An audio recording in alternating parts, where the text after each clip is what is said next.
On this episode of the Breaking Ice podcast, we sit down with former Dene National Chief and MLA Norman Yakeleya. Norm takes us through his experiences growing up in Tulita, and he recounts the arrival of modern technology. He then takes us through his experiences of residential school and what that time taught him. We then delve into his current project that he has focused on, the Canol Youth Leadership Hike, what it means to him, and how powerful this kind of experience can be for youth. Thank you, Norm, for your time, candor, and honesty. It was a true pleasure to sit down with you. Enjoy the episode. All right, Norm. Nice to sit down with you. How you doing? Hey, not too bad. Good to be in Norman Wells. Well, welcome back to the Breaking Ice podcast. My name is Josh Ferguson. I'm your host today. And I'm sitting down with Norm. I have never met Norm before at all. I don't know anything about him. So it's going to be a discovery episode. Good. So, where are you from? I'm originally from Tulita. Okay. And I was born in Yellowknife and raised in Tulita. So Tulita is my hometown. Satu region is my region. Tell me, how you would characterize Tulita within the Satu. Well, Tulita is a very unique community. And the characterization, I would say, it is the home of the Dene Nation logo symbol. You will see the three beaver skins on the mountain called Bear Rock, and in the river that they have the two arrows, and on the shores of the Mackenzie you'll have the smoke of our legend, the person that we call the holy man Yomoria. And through the traditional oral stories, Yomoria was a holy man sent by God, according to our story. And Yomoria is the one that made all the laws on the land for us. And Yomoria, as they say, put things back in its proper order. And when Yomoria did this, he left some significant signs. Three beaver skins that he killed, he stretched them on the mountain. And the two arrows in the Mackenzie River, at the confluence of the Bear River and the Mackenzie, is two arrows shot in the water. And today you still can see those arrows. And he cooked the beaver on the shores of the Mackenzie. And today you see the fat from that beaver still burning. It's called the smoke. So he left those signs to say, what I told you, and these are the signs to remind you of my laws for the people to live in harmony with the land. And what were the laws? Well, there's 5 values that Yomoria impressed upon us. The value of respect, sharing, caring, self-identity, and self-pride. And these laws that he put for us were, first of all, principles. There were 12 principles. And I think in one of the principles there was a section on the laws. And some of the laws that he instilled upon us was to pray in the morning. And if you're going to a new area, to make an offering of something significant to you, tobacco, tea, sugar, just to make the offering, to respect the Creator. How do you treat women? How do you treat men? How do you treat animals?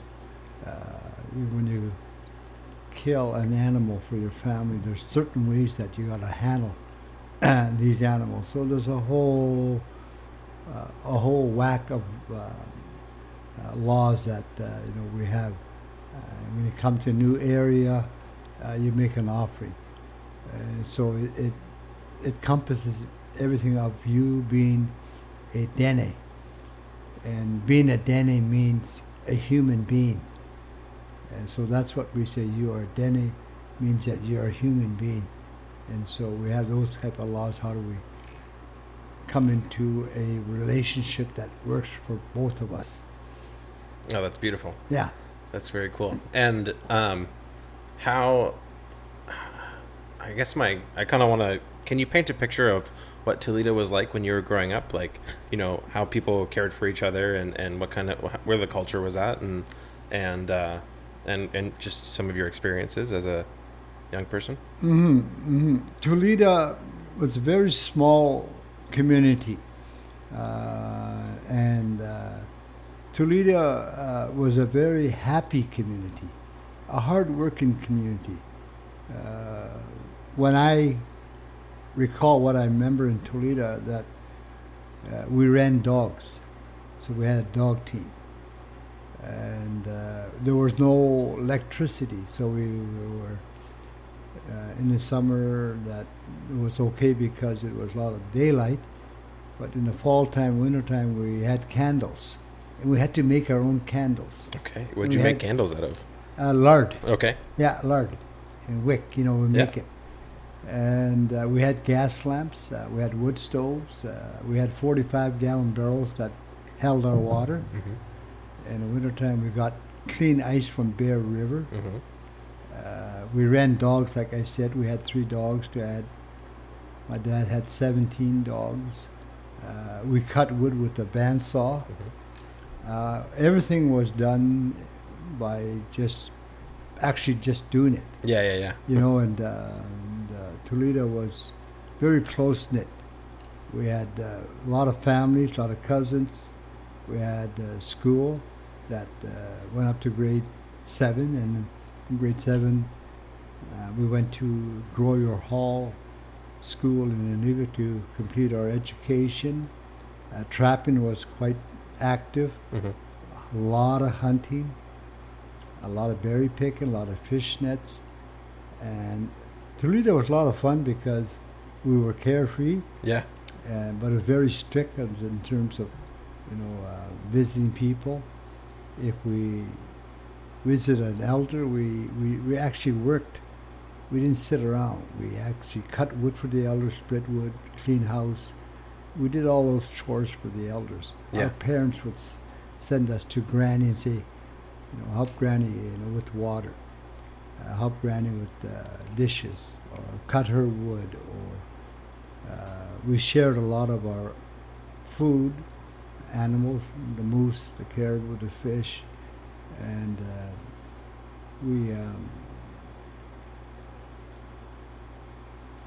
enjoyed the culture, mm-hmm. the drum dances and the hand games, and we were very heavily influenced by the Roman Catholic Church, and the language was well spoken amongst our people. I think growing up we had a lot of respect for our elders, and we had a lot of fun. We made our own fun. We played it out a lot, and there was no TV. Yeah. Wonderful. There was no TV. When we started to listen to the radio, we always would like to listen to Hockey Night in Canada with Danny Gallivan and Dick Irvin, the Montreal Canadiens. Of course. Yeah, and we listened to that, and so it was a good time at those days living in Tulita, and then slowly getting introduced by the outside culture of later on the TV. Mm-hmm. I remember the first time that we had a skidoo. Yeah, what was that like? It was unbelievable, scary, and we were all excited. We thought the skidoo was good. You got to get gas, and it was good because we didn't have to hitch up the dogs anymore. We had to feed the dogs, and so we had the transformational of it from the dog team life to the skidoo life. Yeah, that's a big change. A big change from the bandsaw to the power saw. Yeah. Now we've got a machine that can cut wood. Don't have to. Yeah, it saves a lot of energy. Yeah. But then you're dependent on gasoline. And that was part of the deal. For sure. Yeah. And with those changes in technology coming about, what was it? Mostly excitement that it was kind of accepted with, or were people, Well, I think they call it progression. Mm-hmm. Because after a while, your arms get sore from cutting a cord of wood. Yeah, but it keeps you strong. We didn't see that. We wanted a chainsaw so it cuts, we can go and play. Huh? Yeah. We can do that, and we didn't know the benefits of that old way of life. Like you said, kept us strong. But as given the choice today, I'd use a chainsaw. Me too. And then the first time we got a government house, we had flick switch. We didn't have to use the gas lamp or candle. Yeah. Just flick the switch and the light goes on. Yeah. That was amazing. Totally.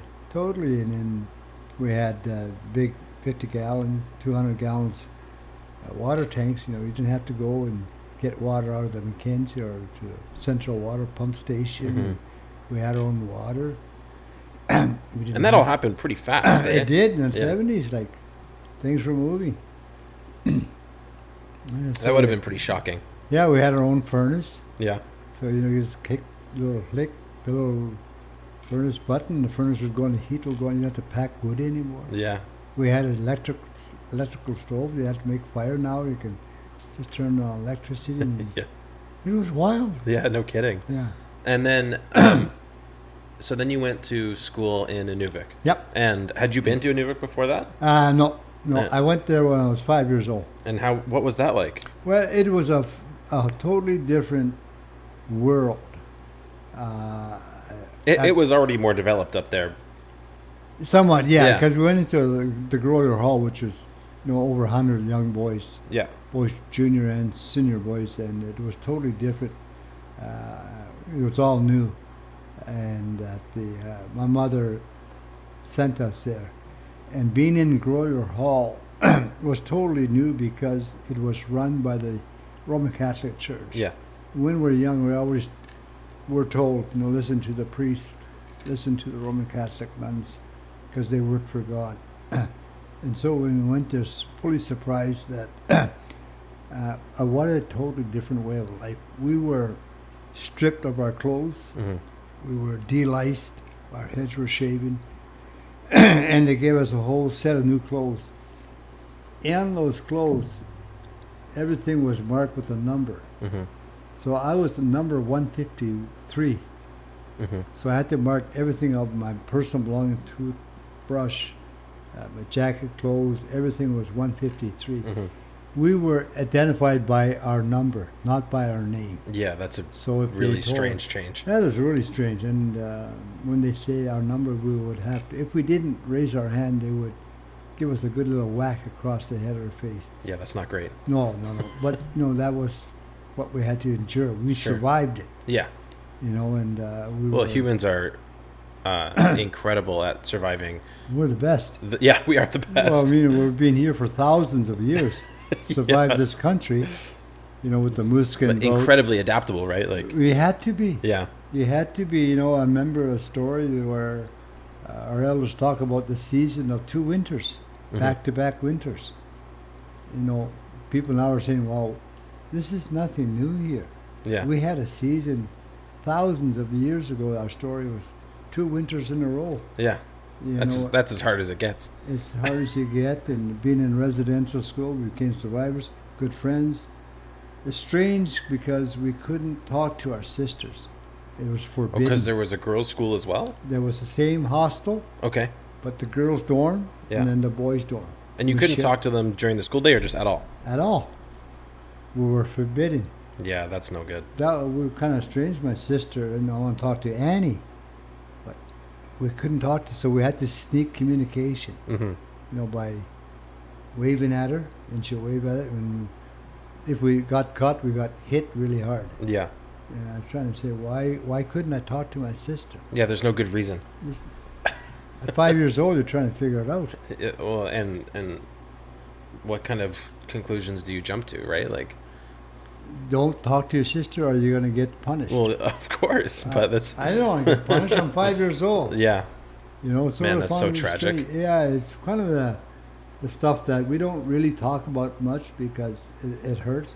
Now, my sister and I have a good relationship today, but it took us a while to, start to talk to each other. And so we asked my mother about this, and she said, well, the priest said that you guys were doing okay and you're okay. Not knowing the real truth that stuff happened that shouldn't happen to young boys. Yeah, of course. Shouldn't happen to girls. There were times when they put soap in our mouth because we spoke our language. So We didn't want to speak our language because we didn't want soap in our mouth, so that did scourge us. How many years did you spend up there? I spent 6 to 7 years there. Yeah, and that's an amount of time that will change you, you know? It changes. Yeah. The mindset has changed.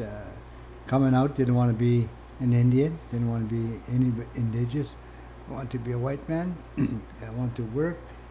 And totally, my culture and my people on the land was not good. We weren't told about what the good of us. We were told that we're dirty. We speak the language of the devil. We didn't pray right. We didn't look right. We weren't the right color. And that must have been really strange, especially coming from, such a, peaceful, happy community where, faith was integrated, but it wasn't like punitive. I think that the Roman Catholic Church, along with the government, a combination, was really there to wipe the Indian out of us, kill the Indian in us. I mean, that policy was well lived, and the policies at that time certainly directed the governments and the programs that we were not the right people, and that they were trying to assimilate us in a way that was destructive. Destructive, yeah. And but at the same time, they had good sports. Oh yeah, we love sports. What sports? Hockey, basketball, badminton, ping pong, skiing. We were really good athletes. Really good. Yeah. World-class athletes came out of there. That's awesome. Yeah, world-class athletes came out of there. Good hockey players. We loved art. We loved photography. We loved speaking, public speaking. And we loved it there in a funny way because I got to meet a lot of my own brothers and sisters from all the 16 communities that were there. Yeah. So when I go there today, I go to TUP. I know this person because we survived Gordon Hall. Yeah. And we survived together. Yeah. So oftentimes this is no excuse for residential school, obviously, no. but oftentimes when you go through a challenging experience together, it brings people close together. Yeah. Well, that's what an elder said to me at one time. That residential school did something good for you. And I was going, what? Yeah. You know what I went through? The elder said, think about it. That residential school, he said, did something good to you. And I thought about it for a long, long time. And just recently, what he meant was I had a lot of good friends there. Good friends. The best in the world. I had made a lot of good decisions about school. I was taught to read the English language and understand it, so that we can use it today in our agreements. The government makes agreements with us. I want to know what they mean. Yeah. I study it, and if I don't, I'll ask people. We had lawyers, doctors, professional athletes, photographers, film people that make a lot of good films. We had writers. We had scholars. Totally. But we paid the price. Yeah, no doubt. Yeah. And I think that is very wise in terms of looking at, because, in any kind of situation that you get into, whether it be like, positive or negative, you have a choice. Yeah. And the choice is, am I a victim and this was uniformly bad, or, how can I grow from this? And exactly, that's what we will look at today, is that victimhood is no longer there. We're more than that, and we're thrivers now. Look at Chief Danny Gadet. Yeah. He's my cousin. He's a chief, self-governed negotiator. Incredible. And you know what? He was one of the best damn goaltenders we had. And you can't get awesome. A puck by him. And so we had a lot of fun like that too, and a lot of good leaders that come from our communities that we went through it, and we come out okay. We're not bad. We're pretty good. Yeah. Well, what was I going to say? I haven't heard a first person recount of residential school personally, in person. Yeah. So that's really interesting. Yeah, there's a lot of us around. Well, yeah, for sure. Yeah, but yeah. it's a tough It's- topic, and Yeah.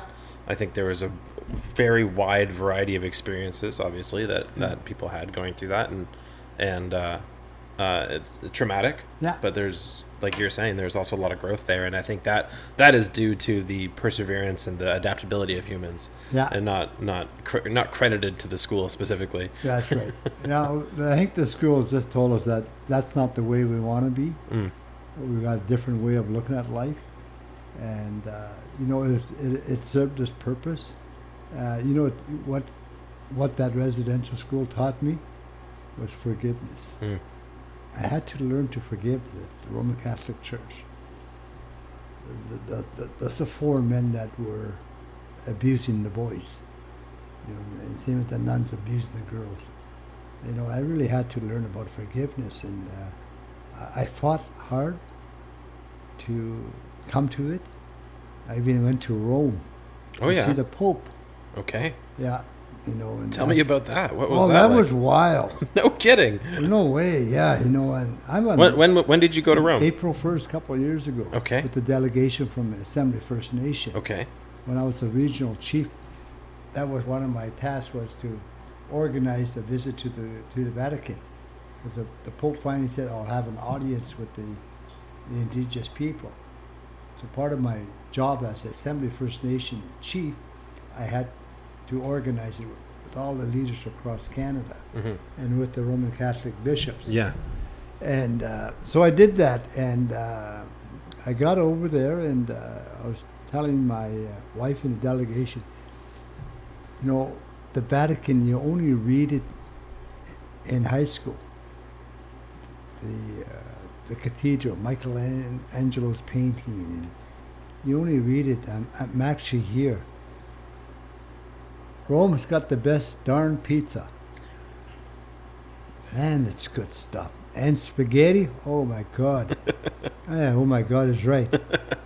Anyhow, we went over there. It was so surreal that when he apologized, and my good friend were in the audience, and my friend turned around and said that, Norm, we did it.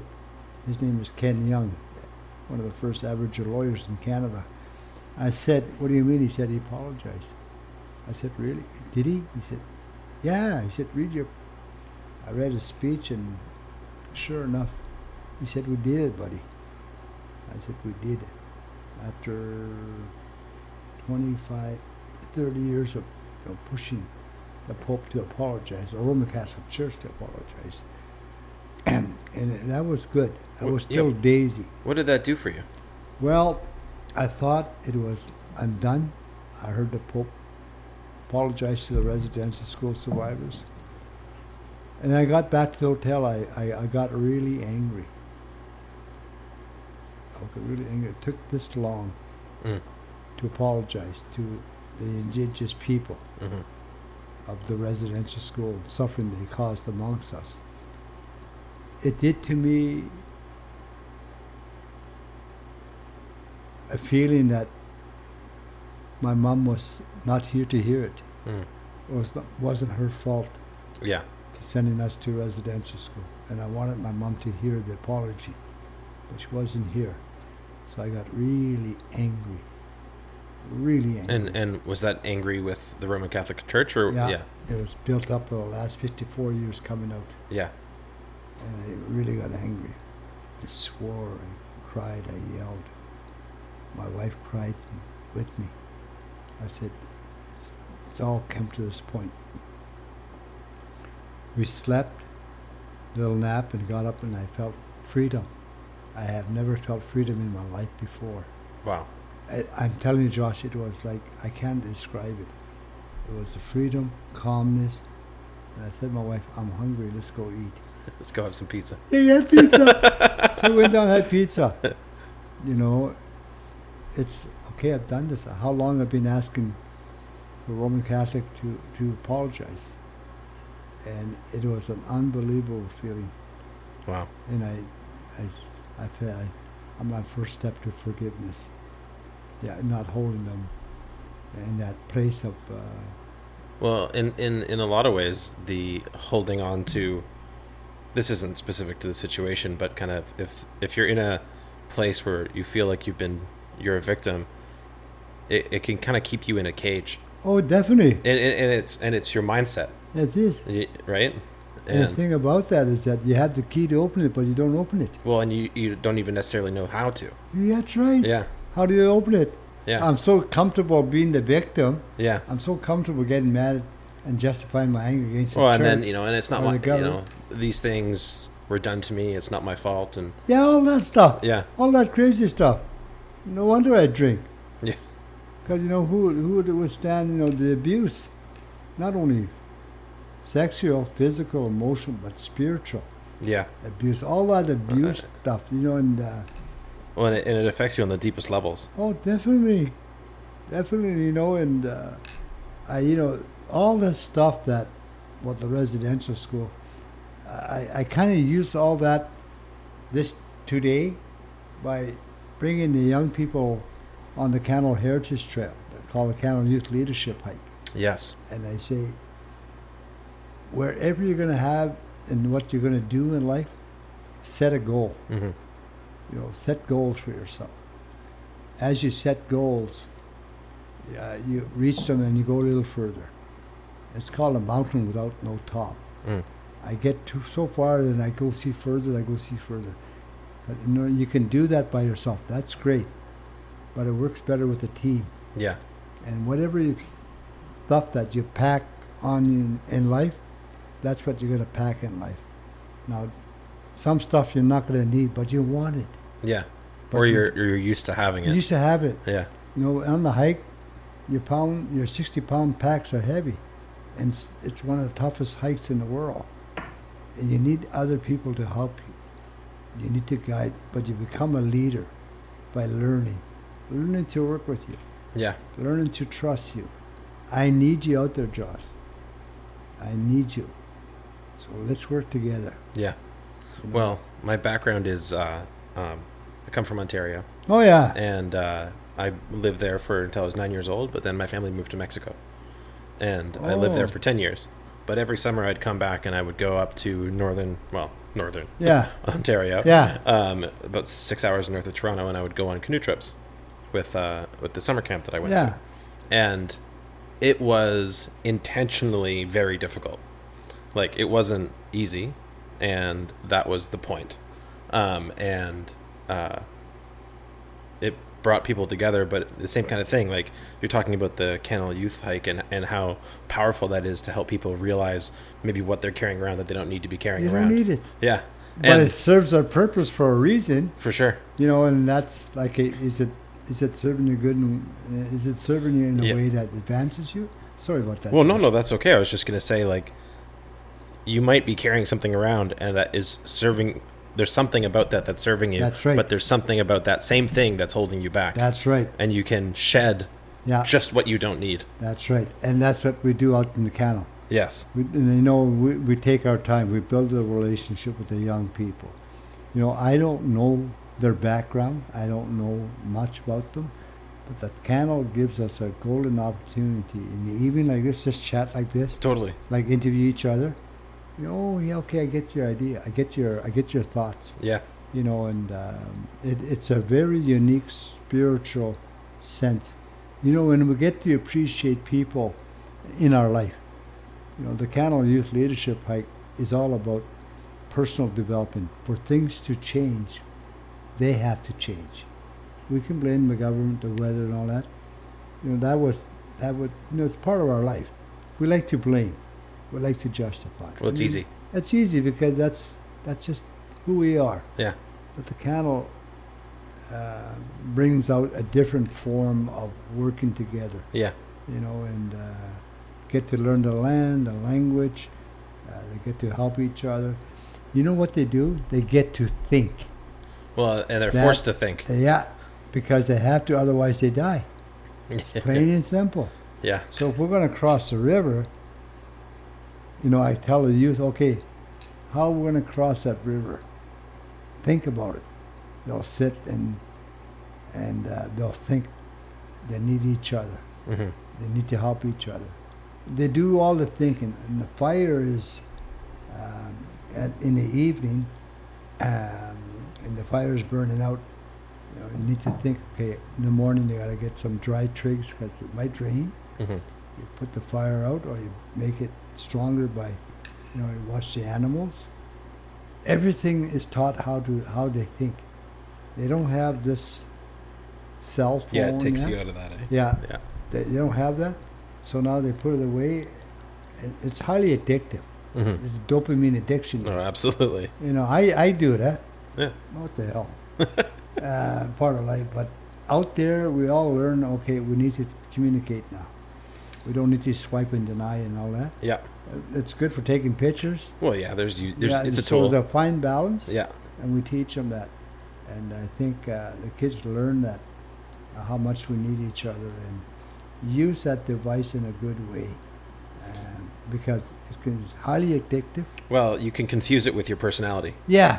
Yeah. The same thing. And it's a tool. Yeah. Right? Yeah, it's just a tool. And most tools aren't as easy to confuse with your personality. That's than right. the phone That's is. right. And that's what they learn, huh? Yeah. As they hike and help each other, they laugh, they tell stories. We would do trips like that growing up at this camp Yeah? that I was talking about, and I spent 18 summers going there. Really? Yeah. So I went when I was 12, and I stopped going there right before I moved up here. Really? So I went as a kid. I did 7 trips, and then as a guide, I did 6 years or so, Yeah, and then as man, a director. good to have you out there. Well, I'd love to come sometime. Yeah, 1 week. Yeah, that would be 1 that would week, be 40, amazing. 50 miles. Absolutely. Well, Oh, man. and we would sit down and we would intentionally talk with the students. Yeah. And it would be we'd make it hard on purpose, and we always talked about there's the outer journey, Yeah. which is the hiking Yeah, or yeah, the yeah, paddling yeah. and the portaging, and then there's Yeah. the inner journey, which is what your experience That's is right. of the Yeah. of the experience. Yeah. And you can have the worst time if you choose to. That's right. Yeah, and that's the whole thing about the hike. That's something transformational that happens. And, we had kids out there for 7, 8 years, 9 years, Mm-hmm. and developing the program. And, we now want to put it into a good program. This whole Canol Youth Leadership Hike, just came out of my grandmother. It's awesome. My grandmother telling me to hike in the mountains. Yeah. My grandmother's... Well, and all these lessons that you've Yeah. woven into the program, Yeah. and that would have just been a part of your day-to-day experience Yeah. As in Indigenous culture previous to technology. Yeah. And it was all just woven in. How are we going to cross this river? Well, I don't want to get swept down. Let's go together. Yeah, yeah. That kind of thing. It was just baseline. Yeah, and then, you go to the elders and say, how are we going to cross this river? The elders tell us how they did it a long time ago. Yeah. Really? I said, yeah, okay, that's what we're going to do. So I tell the youth, so how we're going to cross this, figure it out. I'm going to sit here and have a cup of coffee or tea. You guys figure out how we're going to... Absolutely. Once you figure it out, come back to me and let's see what it works. So we would do the very similar thing in different ways, right? So obviously there'd be problem solving in the outer journey. We got to carry all this stuff over here. How are we going to do that? How can we make it faster? How can we make it more efficient? But then we would sit down at night. I remember working with a group of 16-year-old boys, and we were on a 19-day trip, and it was like night 3 or something, and we sat down, and we sat in a circle as the sun was setting, and the question was, when's the last time you cried? We're going to hear from everybody. No one gets to cop out here. Yeah. And we would sit and we would wait, and people could talk when they're ready, but we were waiting, and everyone was quiet and waiting until we were all done speaking. And that kind of a thing, it's the same thing, like on a personal level. Like there's a challenge. How am I going to overcome this? What am I going to say? Do I tell the truth? Do I don't know. And if you don't, it's so obvious. That's right. And that's the vulnerability Yeah. thing. That's why vulnerability is so important. That's why it's so sacred when we go out there. What happens on the canal stays on the canal. Totally. And that's really respected. The sharing circle, the camaraderie amongst the hikers. We get a peek in their world just for a glimpse, and they close it because that's the protection, and that's okay. And these young leaders, we try to transform that type of leadership into the real world when they come back to the communities. Totally. That's say, Do you ever work with the same students year after year? Yes. Yeah. Yeah, they're awesome. Well, that's the kind of thing that really provides change, because if you have a one-off experience, it's really easy to kind of forget about the lessons on it. And the structure that we would use, kids would come back for years, like myself, And when I went on to university, I studied leadership. Really? Yeah, and in outdoor rec. Oh, we're gonna have you out there because I'm looking for someone to take over for me. Josh, you might be the right. This podcast might do it for me. My prayers have been answered. Well, there's the one thing I was going to say is there's a lot of people in that program, outdoor rec, and they came from all these different backgrounds. Yeah. And everyone, well, not everyone, but most people were like, well, I like being outside. And they hadn't really had enough experiences, or at least enough perspective to say like why they liked being outside. Like, oh, it's easy. Oh, I like hiking. I like, it's beautiful, whatever. I like nature. I'm an environmentalist, et cetera, et cetera. And I remember our professor challenged our assumptions one day, and on the board, he wrote down all the reasons why outdoor rec is bad for the planet. People fly to really far away places and leave a big carbon imprint, whatever. All the rain jackets we wear is made from oil. Man. Things like, well, he was asking why we loved what we loved. Yeah. And I remember looking at the board and going, well, it's never about any of that for me. It's all about the people. That's right. That's right. Like the trips, it has almost nothing to do with the canoe trip. It's a tool. Yeah, it is. It's a tool of the. It's like a tool of the. There's a it's phrase. Evolution, right? Yes. I mean, we're going to go out with a chopper, mm-hmm. And we're going to look at some sites at the most maximum benefit of flying out with a chopper, with our own helicopter mm-hmm. company, mm-hmm. And taking out, photographer. We're going to look at the mess that the Canol made in 1942 mm-hmm. when they decommissioned and left a big mess there on our land. And that's what I'm going to tell that's part of the program with the youth. We got to clean up our land.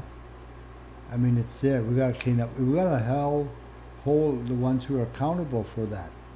Yeah. And that takes a lot of time. That takes a lot of muscle and politically. You got to clean up our land, and we can do it. We can train you to be university environmentalists, remediation projects, build infrastructure. I'd like to build a park that equivalent to Walt Disney. Make it the most wonderful ancestral historical park, and bring people out from Ontario, BC, Ontario, everywhere, and say, come enjoy our land. It'll be run by Indigenous people. It'll be overseen by Indigenous people with partners, because we got to work together.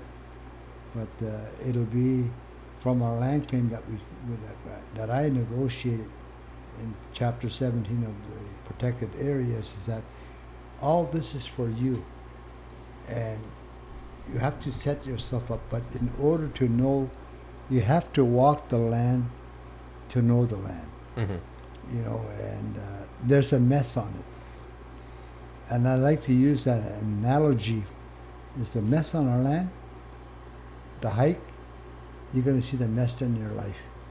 And who likes to look in the mess in life? Not me. Mm-hmm. Not me. But I have some coaches that tell me, hey, maybe you look at this. Get off this now. Look at this. Look at this part of your life. Is it working, not working? Well, it's not working. Well, I got to do something about it.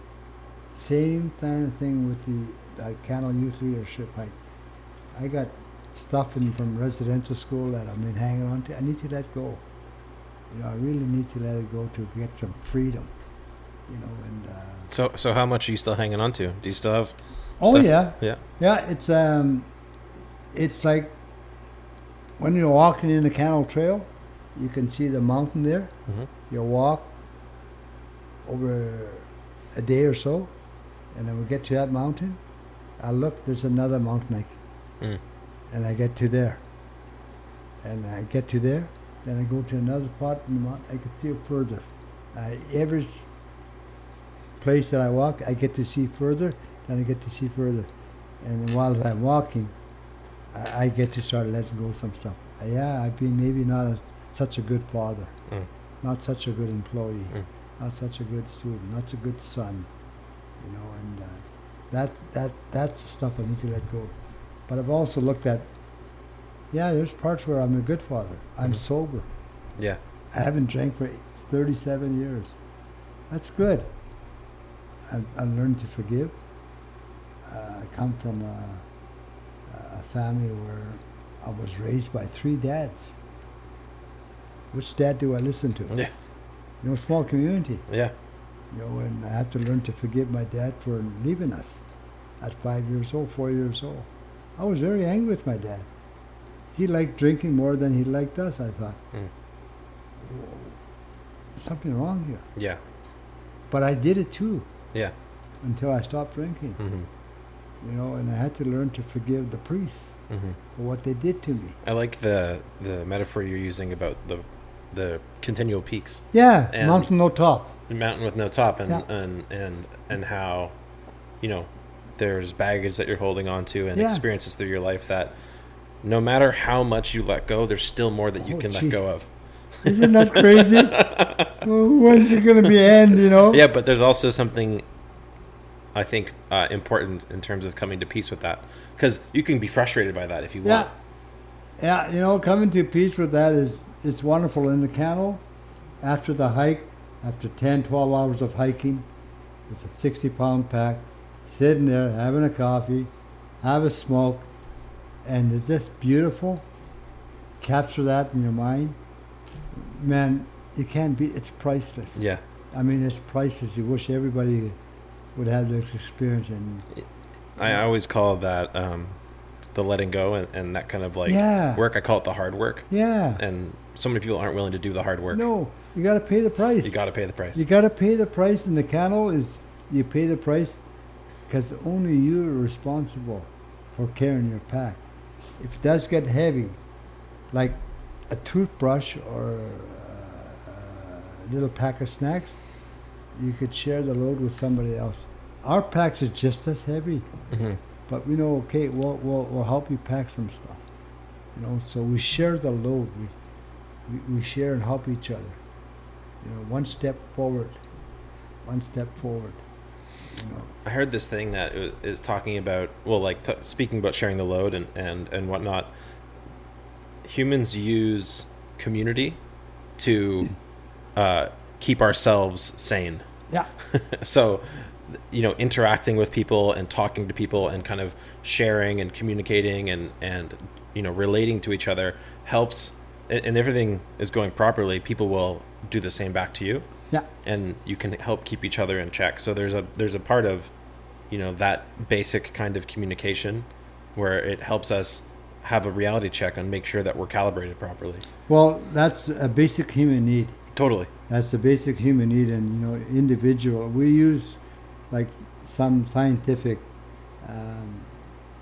knowledge. So we produce our own chemicals. You don't need to get anything outside. We're self-producing, and endorphins. We produce our own endorphins, and we produce our own dopamine. It's individuals. We don't need anybody. We can produce it ourselves. And then we produce another 2 more chemicals, serotonin. Serotonin. We need people to feed off teamwork. Yeah. And oxytocin. Oxytocin. Oxytocin. Yeah. We need those. Yeah. So we went the Canol hike. You're strong. You're muscular. You don't need anybody, and that's fine. That's individual. Karate. You produce that. But you need team like volleyball or basketball. You need to produce the other set of work. Yeah, because you can be as strong as you want to be on your own. That's useful, but it's not good enough. Yeah, and they need each other to cross rivers. And then at the same time, if you can have a really incredible teamwork, but if you let yourself go, then you are not holding up your end of the bargain. That's right. Yeah. And that is a no-no on the Canol. Totally. It's like we don't need any John Waynes here. We know you're strong. We know you're this, but you need us. So we use the technologies of the soul. I don't exactly remember, but we use this tool called it was a communication tool. We called them community meetings, and on our trips. And you might find this useful on the youth hike. But see, that's why you got to come with us. Well, I'll come. You got to teach an old dog new tricks, Josh. Well, we call them community meetings, and basically you frame it at the beginning of the experience that anyone can call a community meeting at any time. Now, this is more or less basic communication, but it's nice to make it formal in some way. So anyone can call a community meeting, and what that means is if someone says, hey, we need to have a community meeting, as soon as we can, we're going to sit down and talk together. Mm-hmm. And anyone can have the floor, and as the leader, you hold the space, but it isn't your job to lead specifically like do all the talking. So then we go, all right, Tommy, you called the community meeting. What do you have to say? But you have to say it in this way. When I feel in the future. And that way you don't place blame. Yeah. And you own your own feelings. Yeah. And it's so much easier to hear for people. So like, when you drink out of my water bottle, I feel like you don't respect me. In the future, can you just ask first? Yeah. And it's like, oh, I didn't realize that I was making you feel that way. See, something simple like that. Totally. It's really unique because we're in a fast-paced world. Totally. And so when out on the Canol Trail, we slow the communication down. Mm-hmm. We build a relationship, and we say, then we said this, oh, I didn't know. Yes. And so the communication, and that's when we start building a relationship, trust, honesty, and that's probably my phone call from my wife. I think it was me. That's fine. And that's what's so unique. The world slows down. The world really slows down, and we start developing that relationship. And as we're out there, we started to see, what the Canol Project in 1942 did to our land. We got to clean it up. We got to clean up the land, and at the same time, we got to start cleaning up our life. So I try to put that together, because it's a perfect metaphor. Yeah, and that's why we do it, and that's why we want to get pictures and tell the government this has to be cleaned up. You can't leave it out there. Mm-hmm. Just as if you want to live a good life, you can't leave stuff in you that's going to carry you on. It doesn't work. And that's what we're training leaders, is that to be a leader, you have to really discipline yourself, sacrifice, pay the price, the heavy lifting, even if nobody believes in you. So what? You still believe in what you think in life that you want for yourself. Sometimes it means standing alone. Sometimes it's like being with the mind of Colonel Sanders, the Kentucky Fried Chicken king. Colonel Sanders got 1,009 no's before somebody said, hey, I'll buy your recipe. For 2 years, 65 years old, went across America. Way to stick with it, Colonel Sanders. I know, Colonel Sanders. Walt Disney, 305 no's before somebody said, I'll buy an investment into your park. Yeah. We've got to have that type of mindset. Don't give up. Yeah. Thomas Edison, 10,000 ways to try to get the incandescent light bulb. Mm-hmm. And the only way he got it was he fell asleep in a chair and something magically happened and said, this is how you got to do it. That's what we want to teach our young kids. Don't give up on life. Don't give up on yourself. Work with other people to help you. Find them out. There's going to be some nasty people. Got to find out, and that's how you learn. So one of the big, do you know what the hero's journey is? Have you heard of the hero's journey? No, I think you're going to tell me. I'm going to tell you, but you know this on a deep level, but this is kind of like a verbalized thing, but it's I think it's a Jungian archetypal journey. Yeah. And it's I haven't talked about this in a long time, but there's multiple stages. Mm-hmm. So there's leaving the known world, and then there's trials and tribulations, mm-hmm. overcoming the trials and mm-hmm. tribulations, and then rejoining your world, your known world, like going home. And the Canol Youth Leadership Hike mirrors those pathways. Hey, can I use that? Of course. Can you put it on paper? Yeah, so I'll write it down. I'll I'll teach it. I'll teach it to you. I mean, I really like that. Yeah, well, it's really that's useful. That's what I'm thinking. Yeah. And our program was specifically designed around that. One of the things that we did was we flew kids into our base camp at the camp that I went to, and you take 12-year-olds from Toronto and put them on a float plane. Yeah, they're good ones. And then you fly them over the woods, and they're going, holy crap. Yeah. That's leaving the known world. It was really intentional. And then there was the trials and tribulations, like you're going to carry this pack, you're going to cross this river, you have to start the fire, and then you're what's strong or powerful about this experience is like you're going to do it. Yeah. Right? Unless you decide not to, and then you're going to suffer. But and then when you overcome them, you're like, oh man, maybe I am worthwhile.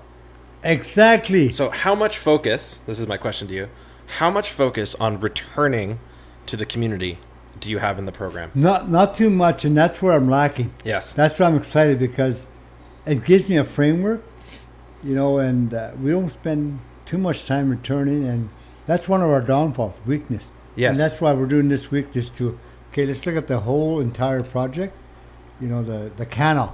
What a mess it made and what the Canol was about. The youth, like you're saying, how much time have we really spent time with youth? The leadership is what we need to do to leadership and the walk.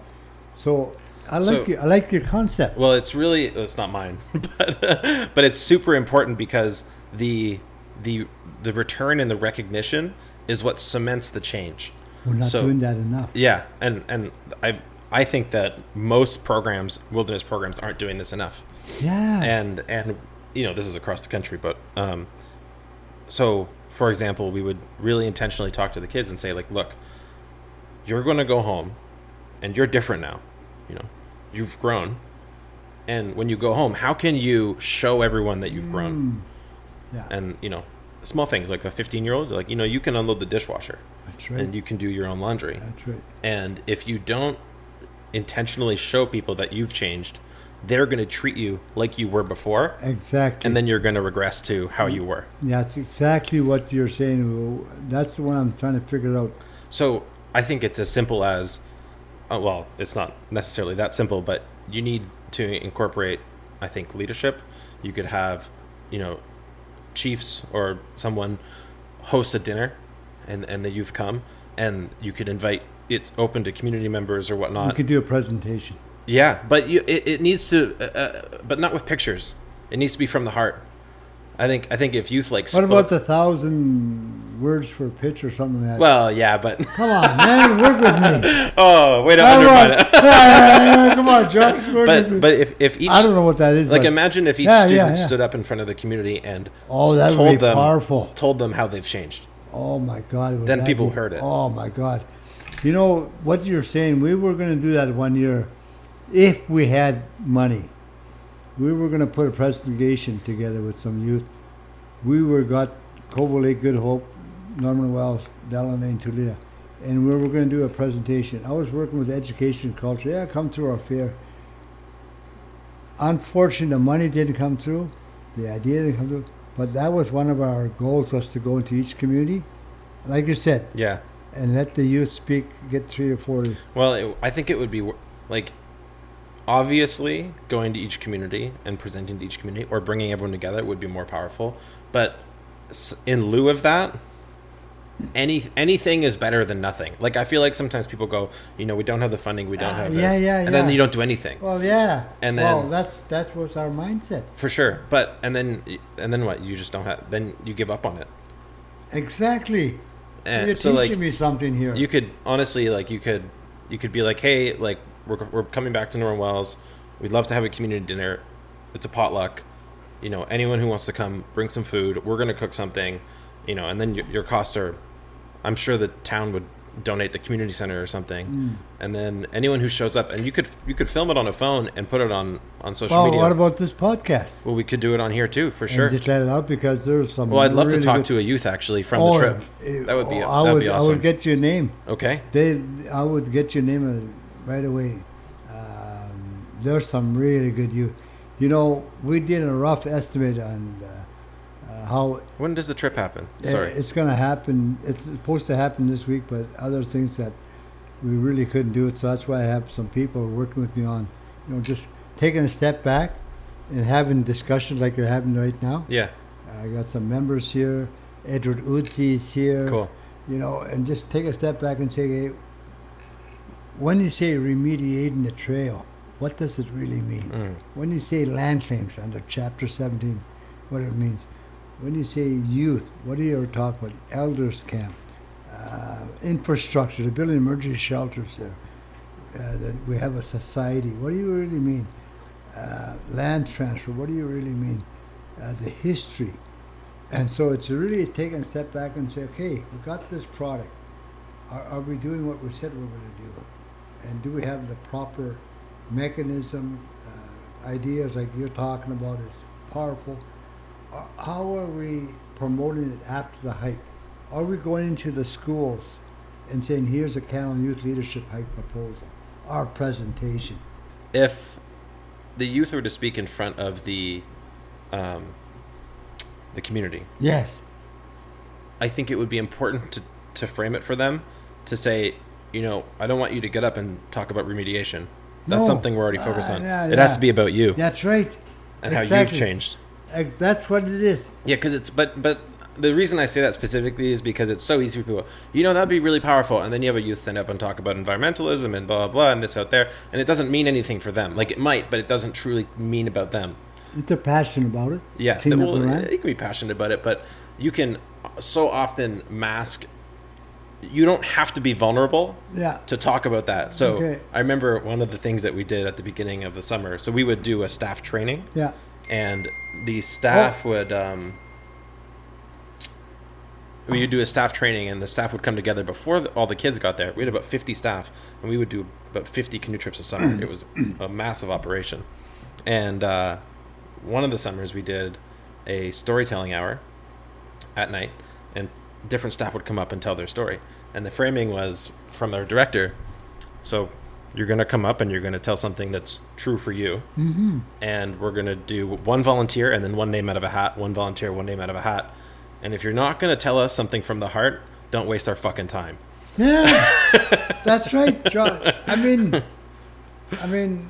that's Canol talk. Yeah. That is exactly what, we don't say publicly, but that's Canol talk. Yeah. And that's kind of like the no BS on the trail. Yeah. I mean, it's heart to heart, but person to person, mind to mind, and say, yeah, we're not going to sit there all day. We got to get up and move. Well, we gotta think about how to get this out there more, because I've been here 3 years and I heard about the hike, but it's more than what I heard. It's more than a hike. Well, yeah, obviously, but that's not well. Now it's obvious to me, but it wasn't obvious to me previously.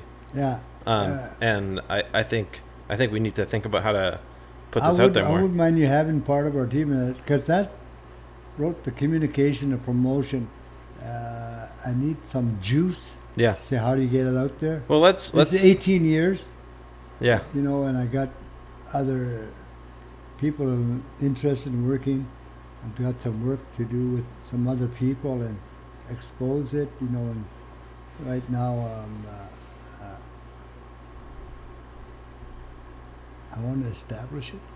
Yeah, you want it to continue. I want it to continue. The legacy, it's not about me, it's about continuing and training the other leaders, management, hiking, guiding, counseling. It's developing a person that someone says, you're the Canol Hike, I want you to hire you because you're trained well, you're respectable, you got a code of ethics. You're dealing with stuff in your life that needs to be dealt with, and you're dealing with professionally, you're dealing with good. It's a rite of passage. A rite of passage. And my son, he's 22, he's been on there for 7 years. Yeah. Now he's an outdoor guidesman. Yeah. Yeah, got trained, and there's some young women who've also done the same thing. Kaylee Hickling. Yeah. Look at her. Yeah. She's out there with the other, and man, that's the whole thing. Is get them out there and go to school, go to Harvard, go to university. Aim high. Aim high, guys. And you can become leaders, and There's this really useful concept because I feel like young people today, it's so easy to get disillusioned. Yeah. And like since we have the internet, you have access to the skill set of the entire world, right? And the towers of achievement are so dizzyingly tall. Yeah. So before the internet, you could be the best guitar player in your town, easy, right? But now you might be the best guitar player in your town, but you look online and you're like, oh man, I'm never going to be that good. Yeah. And it's demoralizing. Yeah. And there's this concept, the talent stack. I think is useful. You might even want to talk about this on your trips, but it's like, maybe you're not the best. Like for me, I'm not the best video editor in the world. I'm just not. And for my business to succeed, I need to figure out all the skills that I can bring together that make me unique. So maybe I'm not the best video editor, but I have good interpersonal skills. Yeah. Well, there. Right. So there's those two, and then also I have an outdoor background. You do? Mm-hmm. Well, with all the camping and 18 summers and whatnot, right? And then I studied leadership, so I can video edit. I have interpersonal skills. I studied leadership, and I have a background in the outdoors, and I know how to suffer. Right? But those few, like you put all those together, and all of a sudden I stand out from video editor. So and that's applicable to any career. I think that's really unique in this year, in the Canol Youth Leadership Hike. I mean, that's what we're looking for. Mm-hmm. We're looking for the Colonel Sanders that will not take no. Yeah. We're looking for Walt Disney that has a dream. Well, no, you're trying to help manifest that. Yes. Yeah. It takes, like you said, it's something that we want to tell the youth that, Mackenzie Barney, he wants to become an engineer so he can build proper sidewalks in the trail. Mm-hmm. I mean, why not? Sure. Build proper bridges. Why not, Mackenzie? Yeah. And you don't know where that's going to take you either. That's right. My son Chase wants to be a proper guy to hike them safely through the mountains. And, Kaylee Hicklin's doing that right now with other outfitters camps. I mean, it's so well, it's optimistic. Yeah, it is. Yeah. It's like, that's what we got to do with the youth. Yeah, you got to have drugs in your life and alcohol. I mean, that's who doesn't. Well, those are temptations that you got to deal with. That you're going to deal with. Yeah. I dealt with them. 37 years I haven't drank. And the best life I ever had. Is it easy? No. Is it fun? No. Not always. Not always. But it's worth it, huh? It's worth it. It's worth it. I mean, and our communities are dealing with it right now. So the Canol is a little bit of the medicine and getting them out and giving the opportunity for the communities and learning what it's like to be a leader. Yeah. Learning to be a leader, and then there's followers. Not everybody wants to be a leader. No, but it's important to learn that you have to lead yourself. That's right, and that's what we talked about on the Canol. Yeah. That's the oral tradition that happens on the Canol. The written stuff, well, we could talk about, but the oral stuff, what happens on the Canol stays on the Canol. Well, here's the takeaway. We gotta figure out some funding so we can put some attention towards making you guys a video, because I think that could be really helpful. And I don't want to just make any video. I want to make a video that captures the heart and the vulnerability of the program. I think that would be really cool. Well, I think if we can start on it together, keep in contact. Absolutely. What I have to do, there's Annie here, Sarah Baker here, and there's other people here that helping. There's other people like Jonathan, and there's Isabel that, I think we just keep it going and, start on it and got government people here. We got people in Ottawa that believe in this program. Totally. I got, here's one. I had the world boxing champion on the trail with me. Oh, yeah? Donnie Lalonde. Uh-huh. Donnie Lalonde came out with me 1 week. He's the only, and he's from Winnipeg boy. And Donnie Lalonde is the only fella that put Sugar Ray Leonard on his butt. Ever. Yeah. Nobody ever did that in the world. And Donnie and I shared with the kids, and he said, I'm the only guy that put Sugar Ray Leonard on his butt. And I said, how come you didn't finish him?